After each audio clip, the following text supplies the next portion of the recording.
Hey, this is Keek, your creative studio, master drawer in Japan. Let's make a point to draw every day. Um, so I'm gonna go over one of my students' drawings here to help her out because she seems to be having a little bit of difficulty here. First off, it I know it might be a cliche thing to say, but I do believe in the saying that there's no such thing as a bad drawing. I think the only bad drawings are the ones that are not explored. So so long as you're trying your best to like understand the subject that you're trying to draw, you are on the right path. And if you're having any difficulty, it really might be because of just not not knowing certain things. So, and the thing that my student seems to always have a problem with is with the concept of volume. Um, Again, like there are two things that takes people like out of the experience, which is like one, which is like volume that's not believable, and like perspective. Like those are two things that really tend to destroy the the experience, like the believability experience of a drawing. So one thing I think that everyone can understand, and I think can get their head around, is like how to draw a cup, right? I think if people know how to draw a cup, they have an understanding of like how to draw something that um, can contain a volume, right? So if you can do this, that should um, really be the tool that you should be using, as you're fleshing out the figure. Okay, so essentially, we don't want like hands like this, right? Because I mean, like, there's no um, there's no volume in here, right? Even though I know it's supposed to be a female, and like the arms are supposed to be thin or thinner, there has to be like a believable sense of volume here, right? And like as I said before, volume implies that there's an equal amount of space on one side as there is on the other side. Okay, so you don't necessarily have to um, um, you know do it as fleshed out as this, but it would be helpful to consider volume a little bit more when you're drawing. Okay, so if you can draw a cup, right, then it should not be a far stretch like to be able to draw another cup. But this one I'm going to turn in the opposite way. So now I have two cups here. Okay, and these two cups, both imply objects that can contain a volume. Right? So if you can do this, you can apply this concept, let's say, to any part of the body. Any part of the body. Um, uh, you can apply it to, let's say, the upper part of the torso. Right? Because it's basically a cup. well, then let me rephrase that. It has it has a volume, that um, that can be likened to or similar to like a cup. Okay. The same thing for like the lower part of the pelvis, or the torso being the pelvis. It's also like a cup, right? So if you can do that, this, see, like automatically already this figure is feeling like it's more in three-dimensional space, right? It's even feeling kind of like heavy in a way. You can do the same thing for the legs, right?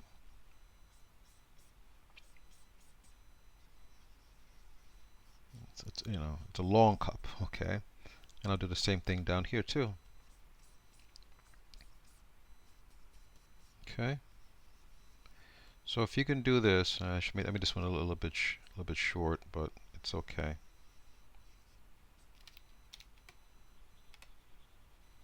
All right, if you can do this, then you can definitely um, you can use this like to flesh out your body in a more realistic way, right? Even this arm here, right? Like it's like a cup or a cylinder, but today I'll just call them long or short cups, right? So you can see. So by doing this, there's a clear understanding of this having a volume. Even though this is definitely thinner, there's a very clear understanding that there's an equal amount of volume on each side. Okay. For the hands, you know, I know hands are tricky, but you can take them like maybe like a half cup, right? Like you could take a cup and like you cut it in half, right? You have something like that, okay? And then maybe I can do the other side like that for okay. And same thing here, right? So this is an important thing to get. If you want to have like a sense of believability, um, to your figures. Otherwise, it's going to be very very difficult, and it should not be that difficult. It should not be that difficult. I think anybody generally can draw um, can draw a cup, right? I think anybody can do that. 'Cause, we use them every day, so there really should be like no excuse for it. There should be no excuse for it. Okay. Even all right. So here's another thing. Like the head, also look. Whenever I draw the head, I have like many approaches. But I always think of it as a complete volume. Okay. I try not to handle it so graphically because it tends to get flattened out, right? So even this, you can treat like a cup in a way, right? Because basically all it is a volume, right? That's all. So there's no need to make this like more difficult than it should be. Okay, and this arm here, right? Of two cups like that. Okay,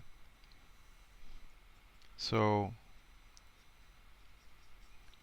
if you can do that, you really you're kind of on you're almost halfway there in terms of like fleshing everything out. you know but if you want things like to be believable, you have to be able to see things as volumes, Okay, you have to. It's, again, it's going to be very, very, very difficult. Um, if you can't get past this idea, um, I mean, I think even kids in elementary school can they can get the idea of like drawing a cup. Okay, a cup that's you know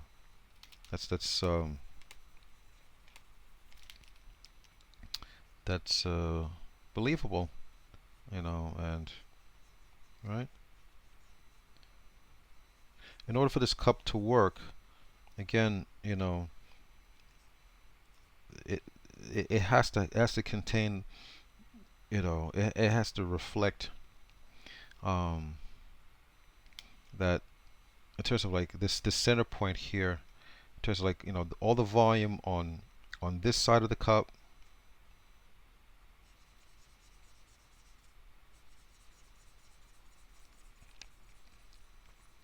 is equal to all the volume on on this side of the cup. Okay. Um, if that volume is not it's not believable, then we're gonna have problems. Okay.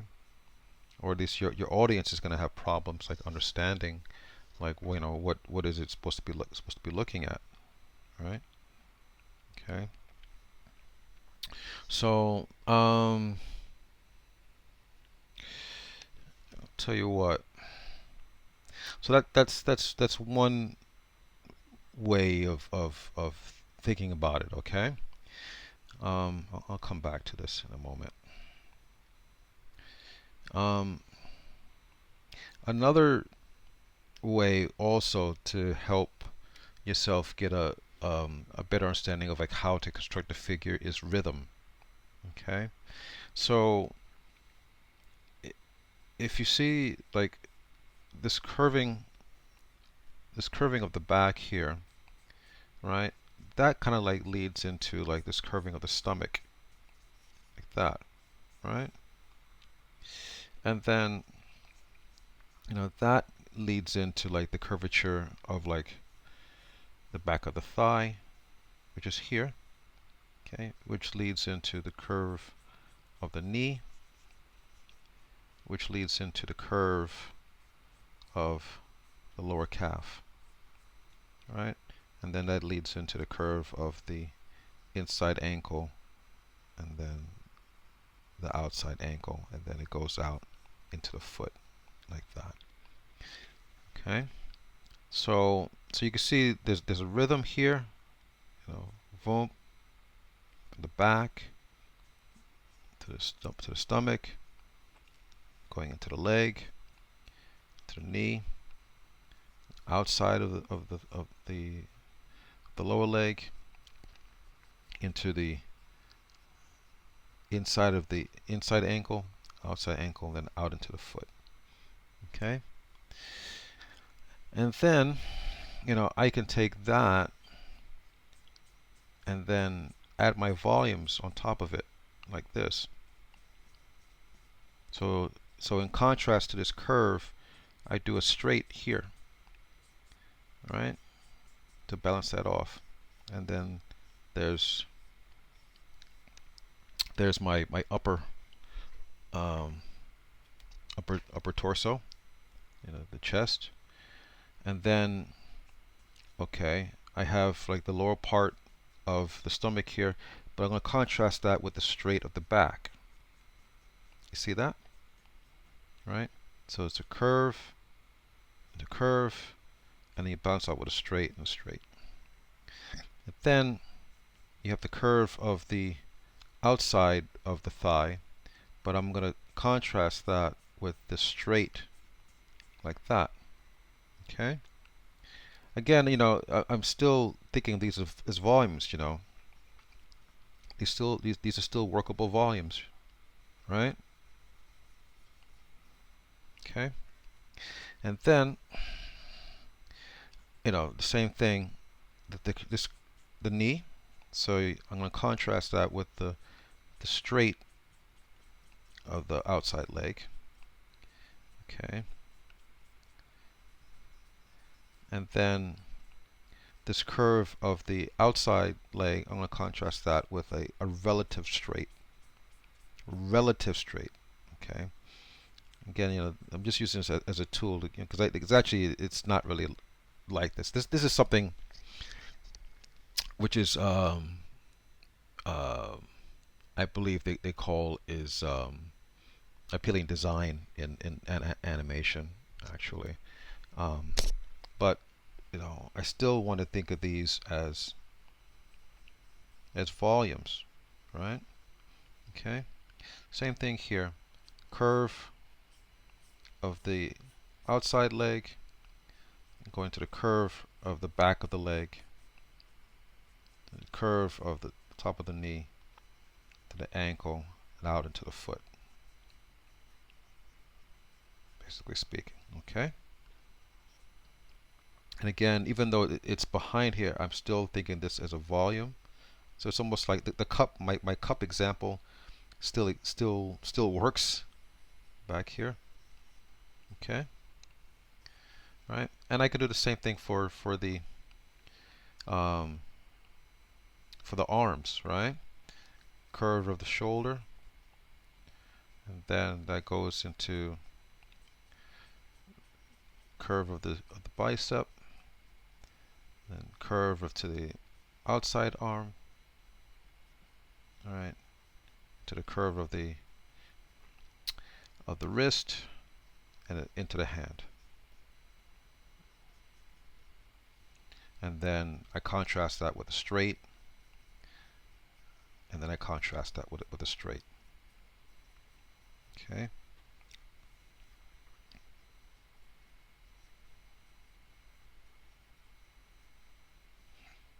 Okay. Again, these straights are relative, because actually, it's kind of gonna be more like that, to be honest.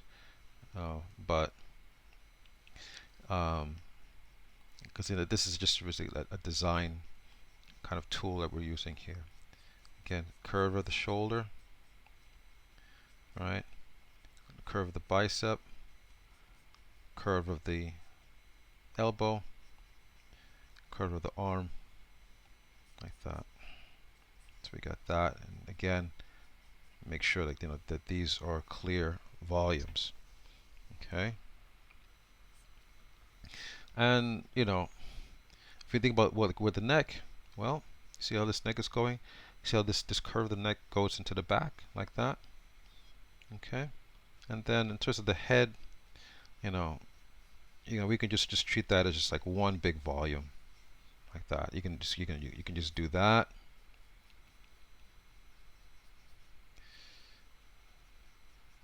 Right? Yeah, just put a volume in there like that. Okay, it doesn't really have to be all that pretty, but the concept is still there. Right? We recognize this as a female. So these are two ways of being able to like get a little bit more balance and uh, rhythm and volume into your drawing. Sorry, this hand is a little bit too long. Let me change that. Sorry. Hand. So again, going into the wrist and the hand like that. And again, I'm just treating this as a rhythm, at the end. You see? Okay. So these are two ways. You can use rhythm, or you can use volume. Okay. And hopefully, what you'll do is like you'll combine the two, right? And then like you'll have like more of a fleshed out kind of figure that has not only just volume, because like people just don't want to look at cups, right?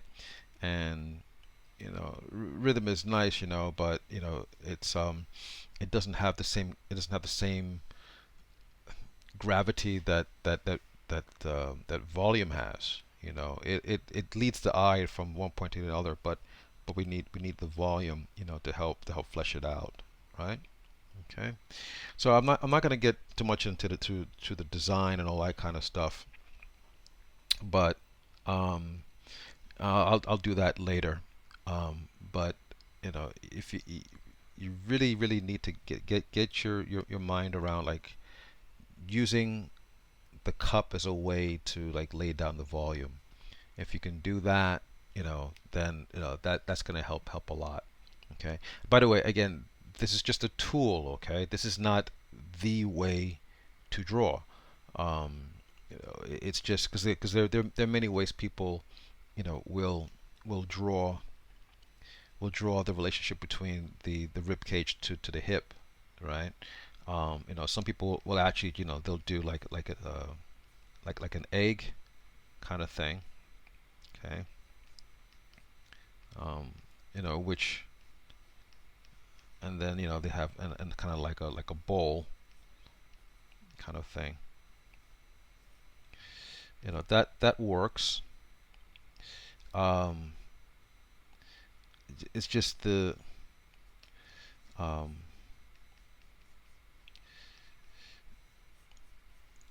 I guess the problem is some people they're thinking too much about the anatomy and they get lost, stuff like that. But the thing that these two things have in common is that these are both volumes, right? They're both like cups, so to speak. Okay. All right. So try using the cup example. All right. If you're not really if your figure is starting like to look flat and stuff like that, you want to try to start thinking as so I start thinking about the parts of the body as these cylindrical volumes. That might help. Okay. All right. Hope this was helpful, and I'll see you guys next time. All right. Bye.